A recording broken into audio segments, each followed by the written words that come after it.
আজকে আমার শাশুড়ি মা রয়েছে ভীম একাদশী।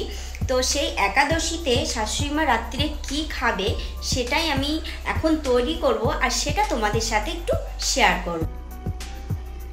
গাইস 15 মিনিট পর আমি ঢাকনাটা খুলছি, এর ভিতর কি হয়েছে একবার দেখে নিই। খেয়ে দেখবে, পেটও ভরবে আর পুষ্টিও আছে। Hello friend, welcome back to my channel CSK Supriya official. সবাই কেমন আছো? আশা করছি ভালো আছো, আর আমিও খুব ভালো আছি। সবাইকে জানাই ভীম একাদশীর অনেক অনেক শুভেচ্ছা ও ভালোবাসা। আজকে আমার শাশুড়ি মা রয়েছে ভীম একাদশী। তো সেই একাদশীতে শাশুড়ি মা রাত্রে কি খাবে সেটাই আমি এখন তৈরি করব, আর সেটা তোমাদের সাথে একটু শেয়ার করব। তো তোমরা পুরো ভিডিওটা দেখো, স্কিপ করো না, আশা করছি ভালো লাগবে। আর তোমাদের সাথে অনেকের জানা হয়ে যাবে যে কিভাবে রেসিপিটা করে, একাদশীতে অ্যাকচুয়ালি কি খাওয়া উচিত সেটা তোমাদের অনেকেরই জানা হয়ে যাবে। তো চলো তোমরা দেখতে থাকো। প্রথমে আমি পেঁপে কেটে নেব।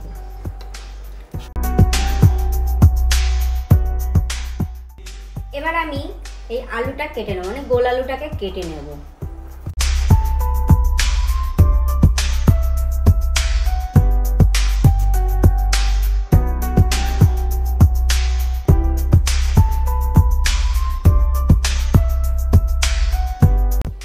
এবার আমি সবজিগুলোকে একটু ধুয়ে নেব। তো এক হাতে ভিডিও করছি বলে হয়তো ভালো হচ্ছে না, তো প্লিজ কিছু মনে করো না। তো এই যে আমি সবজি কাটলাম, সবজি ধুচ্ছি, সবই আমি নিজে নিজে করছি, অ্যান্ড ভিডিওটাও নিজে নিজে করছি। তো এই কারণে যেরকম পারছি সেরকমই করছি, তোমরা প্লিজ একটু মানিয়ে নিও।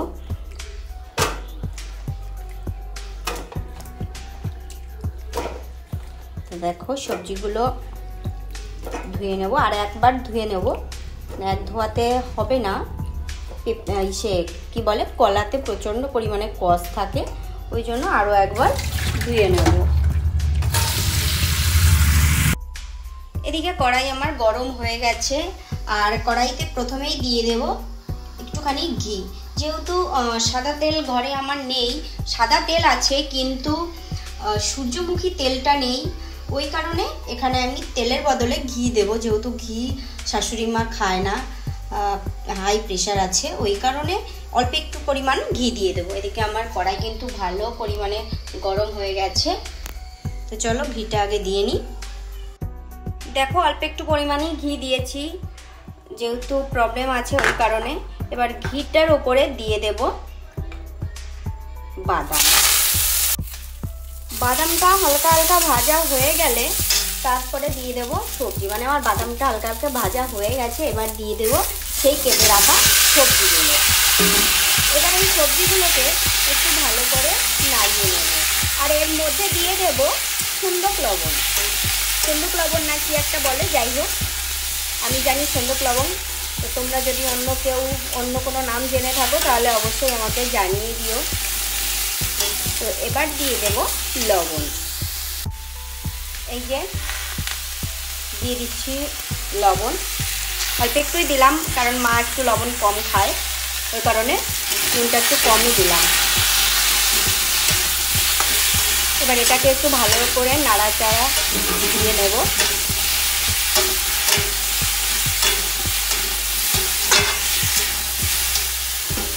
এর মধ্যে কিন্তু হলুদ যাবে না, একাদশীতে হলুদ খায় না। একাদশীতে সাদা তেল, সানফ্লাওয়ার অ্যান্ড বাদাম তেলটা খাওয়া যায়, তাছাড়া অন্য কোনো সাদা তেল খাওয়া যায় না।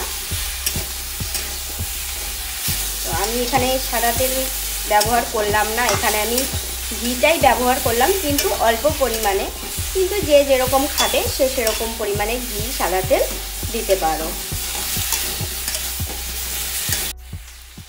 সবজিটা আমার ভালোই নাড়ানো হয়ে গেছে। এই দেখো নিচে লেগেও যাচ্ছে, মানে লেগে যাচ্ছে বলতে যেহেতু ঘি অল্প একটু দিয়েছি ওই কারণে এরকম হচ্ছে। তো এবার এতে আমি জল দিয়ে দেব।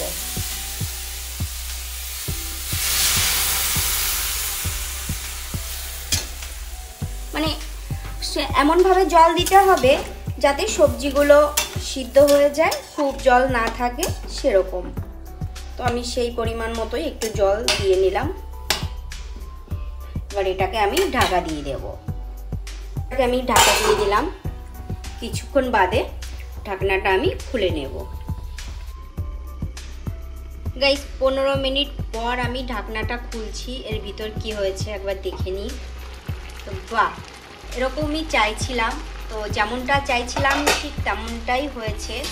এবার এই যে হালকা হালকা জলটা আছে এটাকে আমি সুন্দর করে নাড়িয়ে নেব আরও একবার, মানে যাতে একটু গোটা গোটা মতন হয়ে যায়। তো দেখো ক্যামেরাটা পুরো ধোঁয়াশা হয়ে যাচ্ছে, ওই কারণে দেখো এরকমভাবে সুন্দর করে একটু নাড়িয়ে নেব।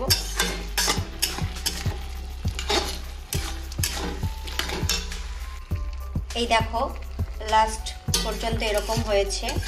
তো আমার এটা রান্না কমপ্লিট হয়ে গেছে। এবার আমি আমার শাশুড়ি মাকে খেতে দিয়ে দেব। এটা খেতে কিন্তু দারুণ টেস্ট লাগে। শুধুমাত্র একাদশীতেই যে এটা খাওয়া যাবে এরকম কিন্তু কোনো কথা না। এটা তোমরা বাড়িতে নর্মালি যখন সকালবেলায় হোক বা কোনো এক সময় বানিয়ে খেয়ে দেখবে, পেটও ভরবে আর পুষ্টিও আছে। খুব সুন্দর টেস্ট খেতে, আমার ভীষণ ভালো লাগে। এবার জানি না কার কেমন লাগবে, যেমন আমার বড়বাবুরই ভালো লাগে না, তো আমার খুব ভালো লাগে। এই যে এটা আমি আমার শাশুড়ি মাকে এখন দিয়ে দেব। তো তোমরাই বলো যে রেসিপিটা কেমন লাগলো। বানানো কিন্তু খুবই ইজি, আর ঘরে থাকা সবজি দিয়েই বানানো যায়। এক্সট্রা যে অন্য কোনো সবজি কিনে আনতে হবে এরকম কিন্তু নয়। আমাদের ঘরে আলু, পেঁপে, কলা মোটামুটি সব সময় থাকে। চলো এবার আমি সবজিটা মাকে দিয়ে আসি। তো গাইস, ছোট্ট একটা ভিডিও তোমাদের সাথে শেয়ার করলাম। তো ভিডিওটা তোমাদের কেমন লাগলো অবশ্যই জানিও। আর যে রেসিপিটা তোমাদের সাথে শেয়ার করলাম অবশ্যই বানিয়ে কিন্তু খেয়ে দেখো, আশা করছি ভালো লাগবে। বানিয়ে খেয়ে দেখার পর ভালো লাগলে অবশ্যই কমেন্ট করে জানাবে, আর খারাপ লাগলেও কমেন্ট করে জানাবে যে দিদিভাই ভালো লাগেনি কি দিদিভাই খুব ভালো লেগেছে। তো আজ ভিডিও এই পর্যন্তই, দেখা হবে তোমাদের সাথে নেক্সট একটা ভিডিওতে। ততক্ষণ সবাই খুব ভালো থেকো, সুস্থ থেকো। এখন আমি যাব আমার শাশুড়ি মাকে এই খাবারটা দিতে। তো টাটা, বাই বাই, সবাই ভালো থেকো, সুস্থ থেকো। Thanks for watching.